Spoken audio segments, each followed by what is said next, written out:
What is the greatest fuck it, I'll do it myself in history? Jonas Salk needed human subjects to test his polio vaccine. That's normally a long process, and he wanted to make the vaccine available as quick as possible, so he just experimented on himself. He also didn't patent the polio vaccine, I believe, and he tried to help fight the AIDS epidemic even before he died. He chose not to patent the vaccine, and when asked about it said, "Could you patent the sun?" Canadian soldier Leo Major and his friend Willie Arsenault were scouting a Dutch town called Zwolle that had been captured by Germans in WW2. On this scouting trip, the two had decided to liberate Zwolle together, but were spotted and Arsenault was killed. Major, enraged, killed 2 Germans while the rest fled. On the outskirts of the town, Major intercepted a vehicle, disarming the soldiers there. He told a French-speaking soldier that all the Canadian artillery would be firing on the town in the morning, and decidedly let the Nazi free to spread the rumor, even returning his weapon as a total alpha move. That night, Major decided to single-handedly liberate the town, arming himself with many weapons. He made explosions and noise, making it sound like the entire Canadian army was there.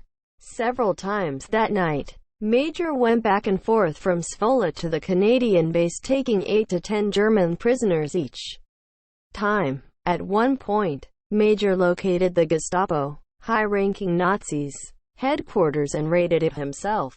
He killed several SS officers and the rest fled. By morning, Major discovered that the Germans who had taken Zwolle had entirely retreated.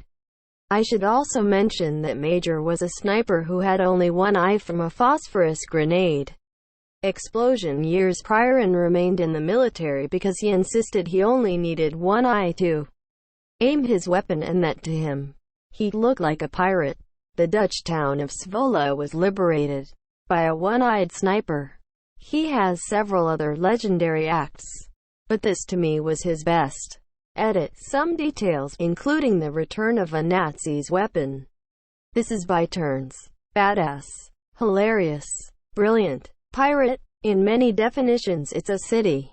In 1941 it had 43,901 inhabitants.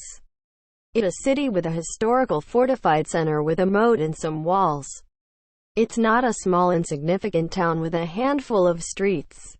I'm getting Doom Guy vibes from this guy. In 1888, Alman Brown Strowger, an undertaker, noticed he was losing a lot of business to the other undertaker in town. He found out that the other undertaker's wife was a telephone operator, and when she intercepted people asking to be connected to Strowger's funeral home, the operator would route the call to her husband's funeral home instead. 3 years later, Strowger patented the automatic teller exchange, a system which allowed telephone users to make calls without the need for human operators, single-handedly destroying an entire workforce. Imagine being so pissed off you don't just get someone fired, but remove their job from existence entirely. Cliff Stoll, the cuckoo's egg, noticed weird traffic on his university servers. No one believed him that there was any risk occurring. Ended up uncovering a major hacking attempt to steal missile designs and basically created internet security. I think it was missile designs. It's been a long time. I bought Klein bottle earrings from this guy. He sells all different sizes. He sent me pictures of his cat along with them. I don't know if I'm allowed to post links to a shop here, but if you search for Acme Klein bottles, that's his site. His So Bad It's Good 1995 Newsweek column of internet predictions is the first thing I always associate him with. He's showed up on Reddit before. Cliff Stoll. Donald Knuth is one of the big names in computer science. Back in the 1960s he set out to write the definitive texts on computer programming and analysis of algorithms. The first 3 volumes came out, and he started the 4th in the mid-1970s. He was unhappy with how the newer printing editions were typeset, and so he took a summer to solve that problem. A decade later the 4th volume still had not been completed, but as a consolation prize we got Tex later extended to the more commonly used latex. Without question the most comprehensive and powerful language for creating documents with heavy technical requirements. It is a strange mix of a markup language like HTML and a compiled language like C. It is completely free and has been for well over 30 years and is probably the most bug-free piece of software I've ever seen. Certainly for its size and scope. There's not much out there of comparable quality. There is literally no mathematics that cannot be properly typeset in text in latex. Its default style is instantly recognizable to any working mathematician. It is used across nearly all STEM fields and there are hundreds, if not thousands, of journals that only accept manuscripts written in latex. It wasn't until the early 2000s that drafts of the fourth volume started to appear. Nobody has seemed to mind. I use latex all the time. Tossed word processors in the trash. I found it helps with writing when you're not fidgeting with formatting. Lets you focus. It is very annoying when a submission requires a Word document instead of allowing a PDF. The conversion for latex to Word doc or OpenDoc just isn't good enough for a lot of mathematical equations, charts, graphs, etc. Edit, I know. Pandoc.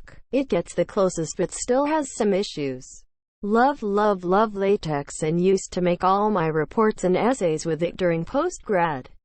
Since then I've only used latex to make my CV and I swear to God I sometimes think it's the only reason I've even gotten interviews for positions I wasn't qualified for cause those interviewers would always ask me about it.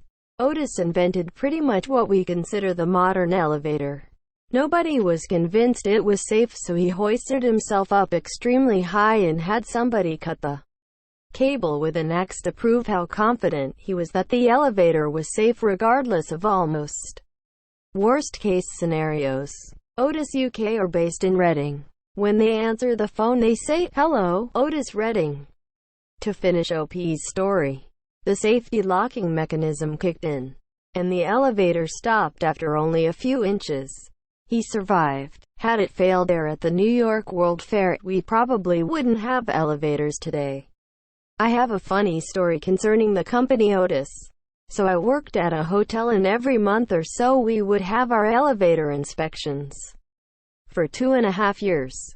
I called our elevator inspector Otis because that's what the patch on his shirt said.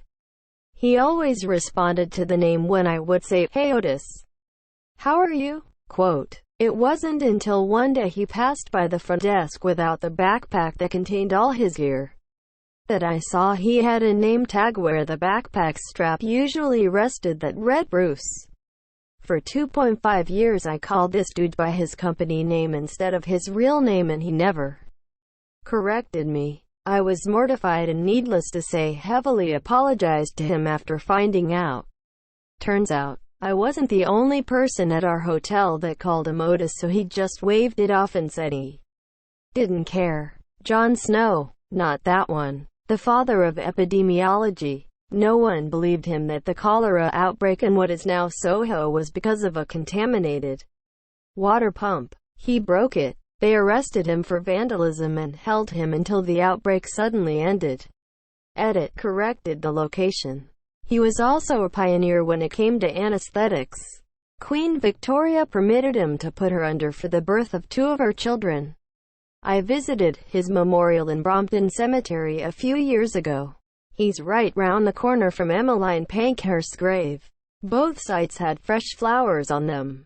Jon Snow's entire life story is a series of "fuck it, I'll do it myself" moments. From his mother getting the money to send him to school, to basically the entirety of his work against cholera.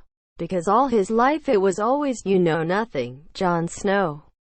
Ooh, I learned all about that in that awesome animated history channel on YouTube. The one where the heads aren't attached to the necks. It's called the Broad Street Pump. Right. It's amazing how much ridicule and obstruction he has to endure while trying to save the lives of thousands. It's a great watch. I highly recommend it. In fact, I think I'll go watch it again. It's like 3 little episodes. He basically invented the field of epidemiology. He trudged around to people's houses and interviewed them, and traced aquifers and everything, all while being a public laughingstock. Edit that, not Todd. Edit 2. Aquifers, not spiders. You mean, a guy tried to tell his town about a possible outbreak and they did believe him, but it turns out he was right? Damn, I feel like we're back in medieval times. Leo Major. He liberated an entire village from Nazis by himself. He's one of the handful of super badass soldiers you sometimes hear about from WW2. You can read all about his exploits against the enemy here. It's a fantastic read, and every line you think, no, he didn't actually do that. Audie Murphy too. By the way, he's Canadian and I think there's a street named after him in the town he liberated. He was awarded the Distinguished Conduct Medal for his efforts. But when he found out that the British General Montgomery was going to present the award, Major refused to accept it because he thought Montgomery was an idiot. I'm French-Canadian, and I have to say, refusing to accept a compliment of any kind from someone because you think the person complimenting you is a jackass is the most French-Canadian thing a person could ever do. Probably the time Nando Parrado and Roberto Canessa decided they couldn't wait around any longer and legged it for 10 days across the Andes with no warm clothes, climbing gear, or food except some scraps of their dead friends stuffed into a sock. They finally found someone out in the middle of nowhere, Sergio Catalan, who rode horseback all night and then took a bus to get some help. The mountain climbers had come from the wreckage of a crashed plane that everyone had been looking for over 2 months. They needed help for the other survivors who were injured and starving. They saved 14 of their friends. There's a book written about it by one of the survivors himself. Miracle in the Andes, 72 Days on the Mountain and My Long Trek Home by Nando Parrado. I never watched the movie, but the book still gets me to this day. It is one of the most disturbing depictions of humans' ability to survive even under the deadliest circumstances. A really humbling read, reminding us of our own fragility and how terrible fleeting everything truly is. Nando Parrado sounds like a Star Wars character. Some scraps of their dead friends? The most unfortunate thing of that entire story is the fact that so many people know of those survivors more for being cannibals than anything else. They never killed their friends. Their friends were already killed in the crash and they resorted to survival instincts. I think one person even died because he could no longer eat human flesh. It's even more disgusting to hear all the people who say things like, well, I would never resort to cannibalism, yet would never be in such a life or death situation to know for sure. The story of those individuals is nothing less than incredible and heroic, especially for the 2 men who risked certain death to go seek help. And they deserve far more respect than they receive. Brian Acton interviewed at Facebook and got turned down. He said fuck it and built WhatsApp. Several years later, Facebook bought WhatsApp for $19 billion. Edit. Here's his tweet from 2009, the day he interviewed. I'm getting this framed for my desk at work. I downloaded it for free. Got rejected from a school recently. Time to start my own, right? It's gotta be Amo Koivunen. He was a Finnish soldier in the Second World War when the Finns were trying to reclaim land from the Soviets. He got separated from his unit mid-war in the middle of nowhere. He was the one tasked to carry the drugs they held in case of injury or tiredness, one of which was Pervitin, which was literal meth in a tablet form. Instead of just taking 1 or 2, he downed the whole bottle and went on a weeks-long methed-up rampage. He got hit by a landmine, evaded Soviet soldiers, caught a bird and ate it raw, all while on skis. He finally made it back to finish lines where on arrival, he weighed only 90 pounds or so and had a heart rate of 200 beats per minute. He ended up living for another 45 years. Edit. Here's an article if you want to read more and see a pic of his unyielding stare. I fucking love it whenever this story gets mentioned. It's so crazy as to be unbelievable, but it's true. A movie needs to be made about this guy. Now the recommended dose for Pervitin was usually around 1 or 2 pills at a time. But those were rookie numbers for Koivunen.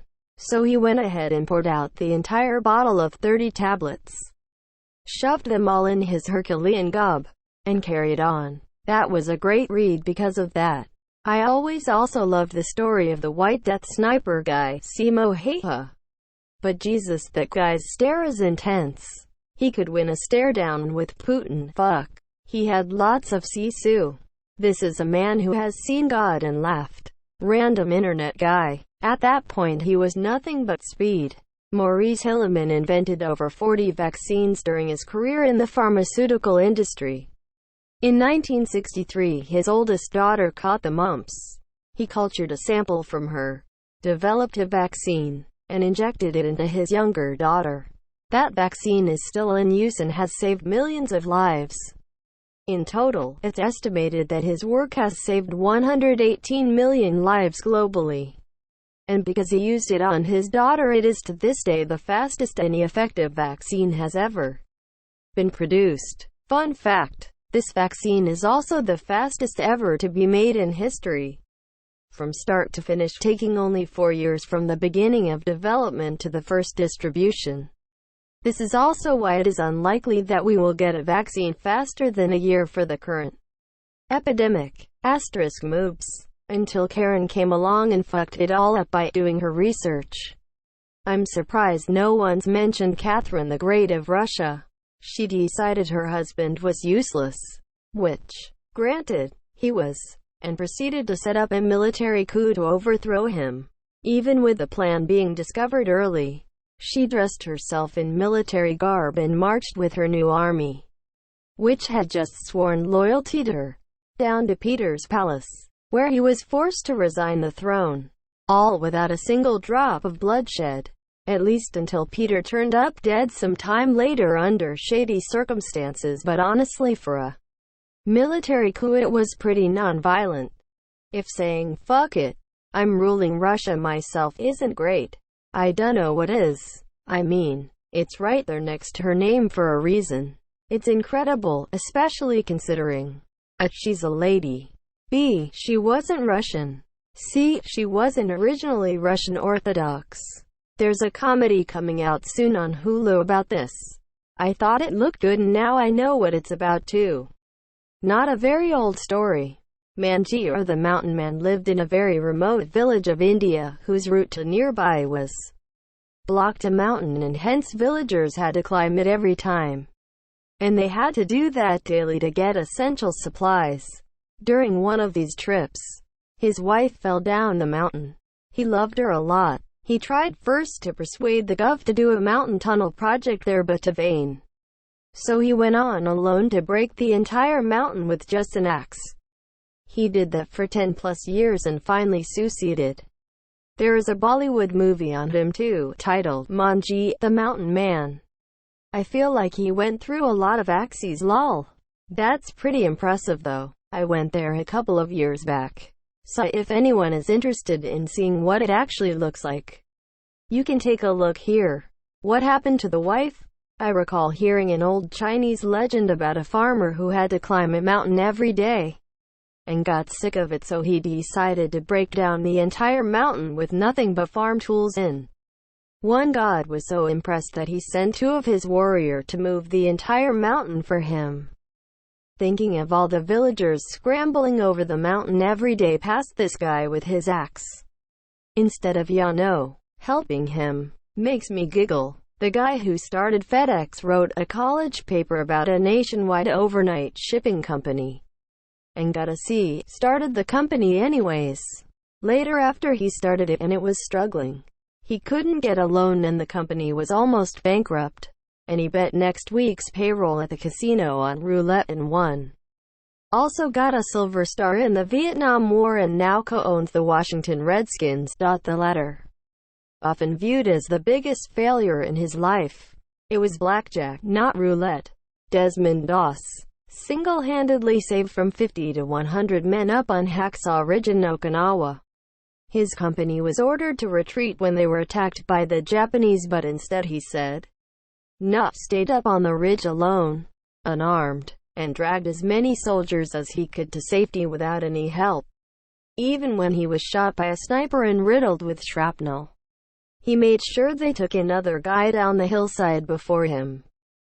Edit. I'm aware there is a movie. I've read about him before and I know he's done more than just what is in the movie. I just didn't want to make a 3,000-word post about the many ways this guy is amazing. Australian stretcher bearer Leslie Allen did a similar thing on Mount Tambu. Carried out 12 men one at a time on his back alone. Received a Silver Star. Was there a movie made about this? And he also refuses to hold a gun to the point he was prosecuted. He saved those men without a gun and without killing anybody. With his own hands. James Clerk Maxwell was idolized by Einstein as being the father of modern physics. Not only did he formulate the classical theory of electromagnetic radiation, but just for shits and giggles he calculated exactly what Saturn's rings were made from using pure mathematics. It wasn't until Voyager 1 and 2 passed by and took photos in the early 80s did we get confirmation that Maxwell was right. He then calculated how to take a color photograph in 1855. This was then achieved in 1861 and is recognized as the first ever color photograph. Don't forget his advances in statistical mechanics. He calculated exactly what Saturn's rings were made from using pure mathematics. It wasn't until Voyager 1 and 2 passed by and took photos in the early 80s did we get confirmation that Maxwell was right. Like, how would you even know where to begin with that? Nikola Tesla was tasked with lighting up the World's Fair, but Thomas Edison wouldn't allow him to use any of his patents, so Tesla had to invent a new light bulb that didn't use any of Edison's patents and could still have thousands made in time for the event. Tesla was definitely one of the most underrated geniuses of his time. I believe he died penniless in 1943. The Soviet woman that lost her husband to the Nazis sold everything and to pay for a tank with a request that she gets to drive it to fight Nazis. Go read up about Maria Oktyabrskaya on Wikipedia. In 1947, a guy named Thor Heyerdahl was trying to prove his theory that the Polynesian islands were settled by people from South America, not Asia. Nobody believed him because it was thought that crossing such a large ocean with the technology they had back then was impossible. So he decides to build a boat using only the tools and materials available at the time these migrations took place. And then he sailed that boat across the Pacific Ocean, nearly dying in the process, but ultimately making it to the Polynesian islands. Thor Heyerdahl was a bit of a madman. He also tried to prove that the ancient Egyptians could have crossed the Atlantic Ocean by rebuilding one of their boats and, well, sailing across. It took 2 tries, but they did it. It's still pretty unlikely that the Egyptians actually did sail across the Atlantic, but it's neat to know that they could have. For context, the voyage was 4,340 miles, nearly 7,000 kilometers, and took 101 days. Here's a pic of the raft they built and sailed on. It was called the Kon-Tiki Expedition, which many people have heard of even if they don't remember what it is. The success of the voyage did a lot to spread tiki culture beyond its kitsch cult beginnings in California. Ironically, while he proved that it was possible to do it, he didn't prove that it would happen. And the scientific consensus still firmly states that the Pacific was settled west to east.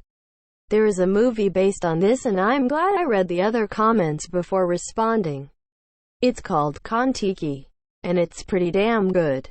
Highly recommend. Was on Netflix a few years ago. I think you would love the book Wayfinders by Wade Davis. The doctor stationed in Antarctica that removed his own appendix. Goddamn. Wasn't that more like fuck me, I have to do it myself? I think in that scenario, I would have just died to a burst appendix. Probably would have tried to get myself nice and unconscious first. If I could. I'm not performing vivisection on myself. though. Here is a Wikipedia article about the guy in case you were curious like me. Pretty crazy. Seward's decision to buy Alaska from Russia. Best folly ever. I don't think it was that straightforward. According to some sources, Russia has to bribe, lobby, U.S. politicians to actually buy Alaska. Obviously a short-sighted decision. When Julius Caesar decided to just up and fucking march into Rome to declare himself the military leader. Or how about his Rhine bridges that he built in a few days to cross an army over a river, then went back over and demolished it just because his army could.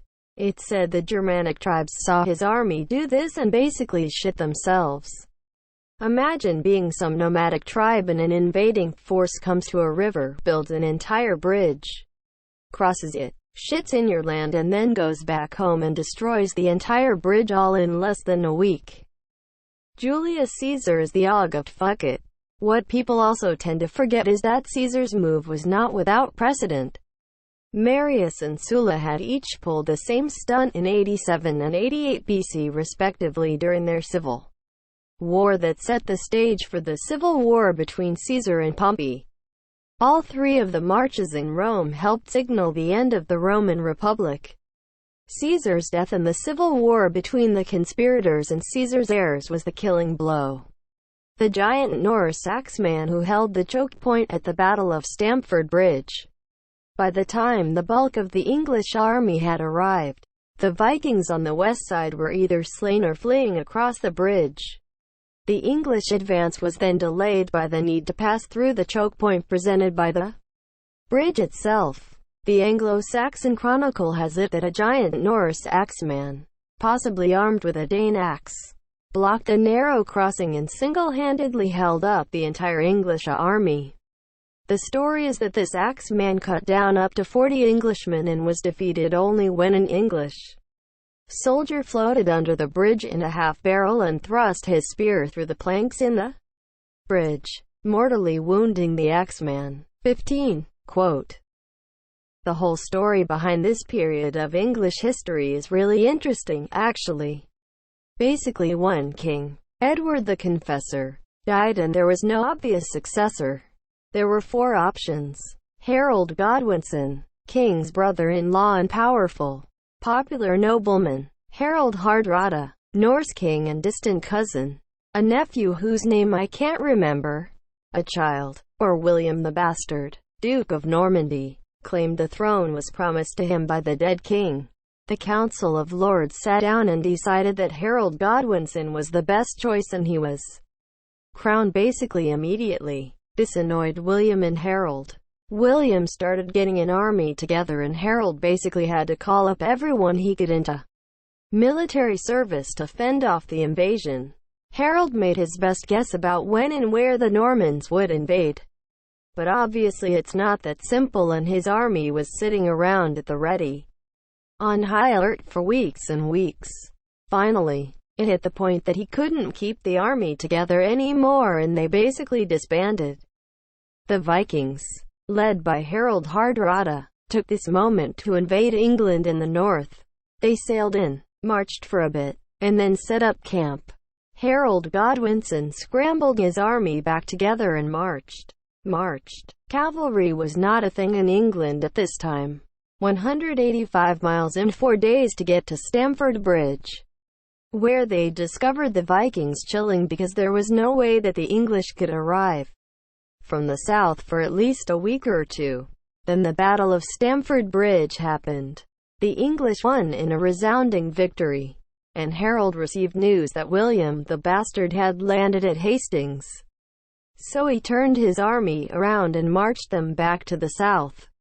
3 weeks later, Harold Godwinson faced William of Normandy at a little hill called Battle. William the Bastard became William the Conqueror, and the rest is history. Stabbed in the crotch, right? Henry VIII couldn't get his way with the Pope, so he made the Church of England so he could do what he wanted.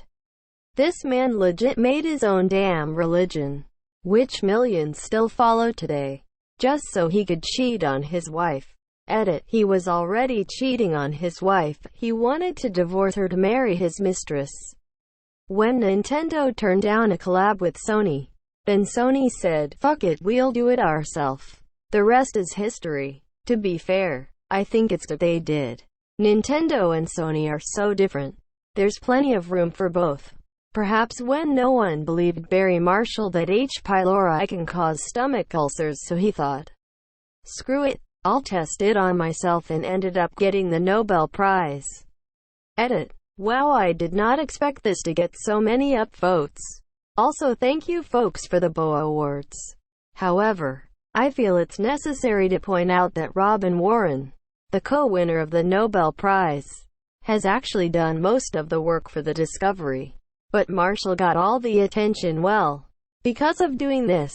Thank you, Ramilo1, for reminding us. Bless him. I have an ulcer, and because of him we have a better understanding of how to treat it. Did the same thing. I don't recommend it. Haha, I first heard about this when I took a microbiology course in college. I thought my professor was about to have us all take a swig from an H. pylori culture. Juan Pujol Garcia was a Spaniard who created his own counterintelligence operation for the Allies. During WW2, initially, he approached British and American intelligence to offer them his services. But both countries rebuffed him. Undeterred, Garcia created a fictional persona as a pro-fascist Spanish official and got himself recruited by the Nazis, who directed him to travel to Britain to recruit agents. Instead, Garcia created a network of fictitious agents and sub-agents using publicly available information, like newspapers and travel brochures. It was at this point that he again contacted Allied intelligence, and he was finally recruited. Garcia continued his work throughout the war, and for the same operation, he received both a knighthood from the British and the Iron Cross from Nazi Germany. The Nazis never realized that he was a double agent. Yes. In the lead-up to Overlord, he confirmed reports that the Allied attack would come from Dover and wouldn't attack Normandy. Then, at the last moment, he confirmed that the Allies in fact would attack Normandy. But it was too late for the Nazis to act on it. So afterwards, the Nazis still trusted him, as they would point to him and say he was the only one who predicted the Normandy invasion. It was technical issues. As always, that meant the data got to us late. Read his Wikipedia page. Garcia is one of those people who, if you made their life into a movie, the movie would be condemned as too unrealistic. Nobody ever expects the Spanish in Deception. How come I've never heard of him before? Exclamation mark. Exclamation mark. Let's not forget that Isaac Newton ran out of math to work with and was like, I guess I'll just invent calculus then. A man who was a tractor mechanic company owner made a good chunk of money and bought a Ferrari. He felt that the car wasn't as good as it could be, and it wasn't very comfortable. So he brought his complaints all the way to Enzo Ferrari, the owner of the company. Enzo insulted the man, saying a mere tractor mechanic didn't know how to make a sports car. That sparked a rivalry that lasts to this day. That man was Ferruccio Lamborghini. Edit. Thanks to you, TDS 755, and you, King Chameleon 07, for correcting me. Tractor mechanic. Italian manufacturing magnate. Lamborghini tractors are still produced, although not by the car company, and Ford building the GT40 to beat Ferrari in Le Mans because they backed out of selling to Ford. Lamborghinis are better than Ferrarissimo. During the American Revolution, John Paul Jones sailed over to England to burn down British naval ships. He succeeded, of course, and made back safely. After the revolution, he was even pardoned by the town that he burned most of the ships in. And then he met Jimmy Page and Robert Plant, and the rest is history. John Paul Jones was a madman, badass, and basically a pirate, since he pillaged lots of villages too. Almost died a bunch. I think the pardon was in the 1990s. The best part was afterwards, when he decided to join Led Zeppelin as their bassist keyboardist. Talk about a Renaissance man. The dude in the war with wounded fingers. A doctor wouldn't amputate them, so he bit them off himself. My great-grandpa did the opposite.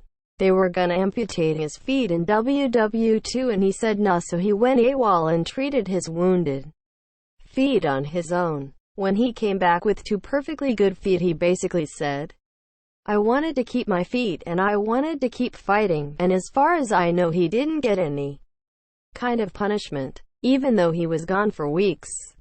Martine Rothblatt, founder of SiriusXM and unbelievable polymath, was told her daughter Genesis had 3 months to live. She had been diagnosed with a type of pulmonary arterial hypertension which was fatal. The disease causes too much pressure in the blood vessels leading from the heart to the lungs, causing them to narrow and not carry enough oxygen. So Rothblatt quit all of her other work and went to the library to save her daughter.